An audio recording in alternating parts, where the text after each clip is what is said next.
Hey, did you guys know Playboy's going out of business? Yeah. They can't compete with the internet. It's because they didn't take my advice. I said scratch and sniff magazines. Right? Hey, did you guys smell Miss November's belly button? No, but did you get Miss April's armpit?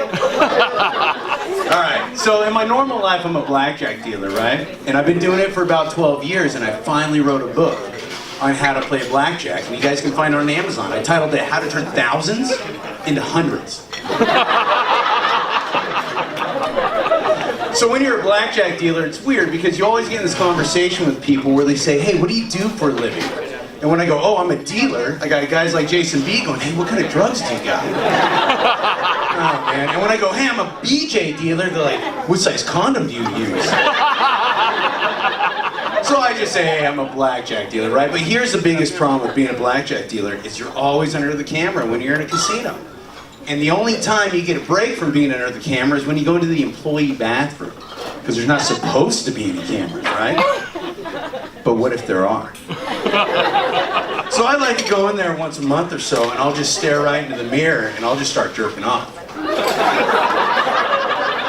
Now, I could be fantasizing about any one of the beautiful blackjack dealers or female cocktail servers that we have that are within my splash zone if there wasn't a wall there. But I'm not. I like to fantasize that my boss is watching. I know, it's weird. And he's got to get angry. I mean, I hope he's a little impressed at first, but then after that, he's got to get angry. And then call me into the office. And he's going to go, hey, there's been some sounds coming out of the bathroom like you're masturbating. And because this is all a fantasy, I'm going to beat him at his own game. And I go, show me where in the employee handbook it says I'm not allowed to masturbate in the bathroom. And then he just sits back in his chair like Mr. Belding, like Zach Morris just beat him at his own game. He just shakes his head, so I stand up and I shake his hand, because I know I won and I still have my job. And we're shaking hands and I go, hey, I want you to know that I know that you know that I'm right-handed.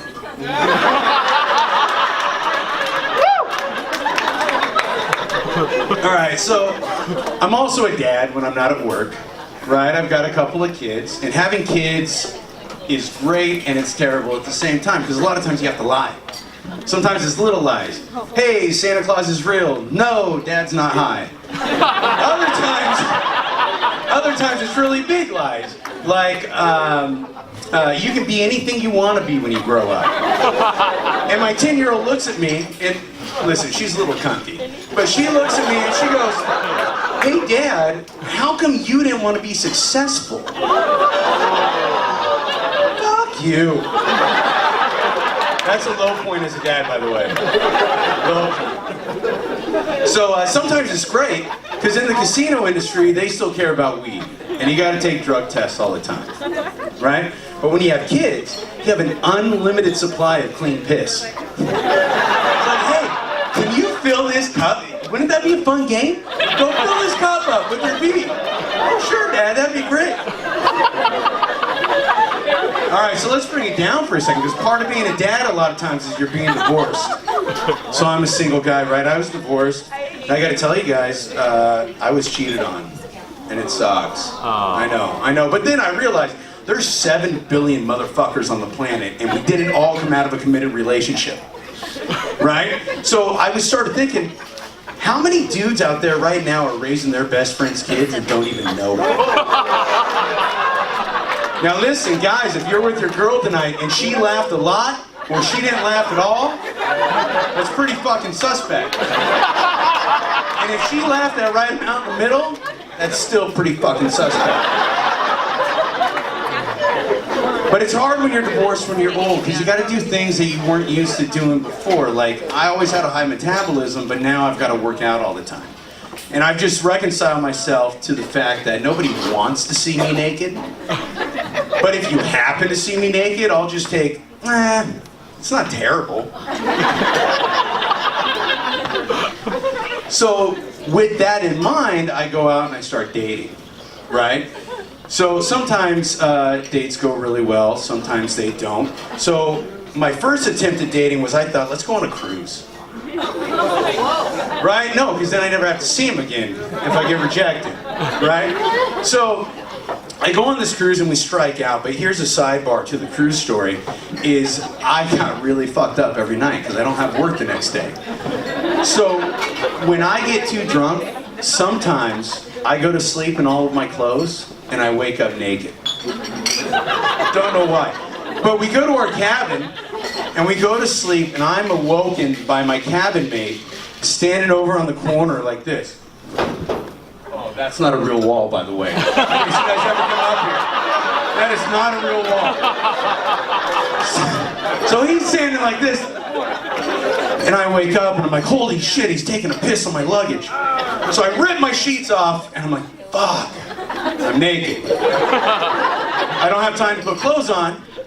So I run over and I grab him by his shoulders and I want to move him, but he's a big guy and he's blacked out drunk. So I gotta put my body into it, so I grab him and just and then my dick just goes right against his butt cheek. Am I gay now? I don't know what the rules are. I only know one rule in the gay community, and that's there's tops and there's bottoms. Okay, you guys can figure out what are tops and bottoms, right? Alright, so listen, I thought before I learned this, all gay guys were fucking assholes, but apparently only half.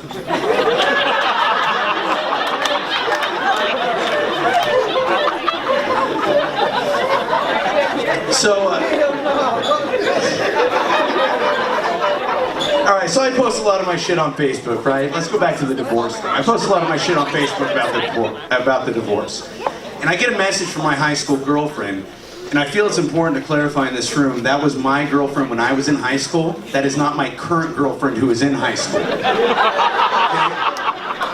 And this girl's a cancer survivor, and she sends me a message and she says, hey, I'm really sorry that you got divorced. Maybe you guys can reconcile. And I'm like, this bitch. Why is she angry that I'm finally fucking happy? So I send her a message back and I say, hey, I'm sorry your cancer went away. Maybe it'll come back. And I blocked her because I don't need that shit in my life.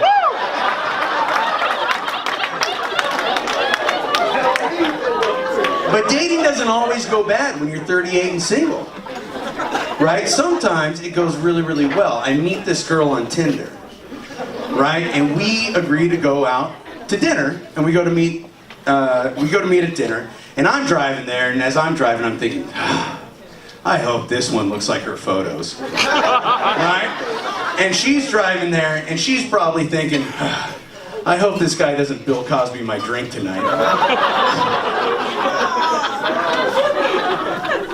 So, long story short, we go back to my place because dinner went really, really, really well.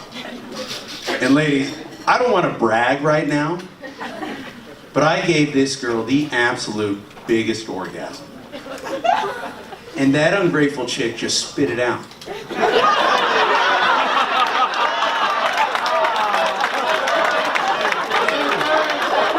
Guys, I'm gonna get out of here. My name's Milani.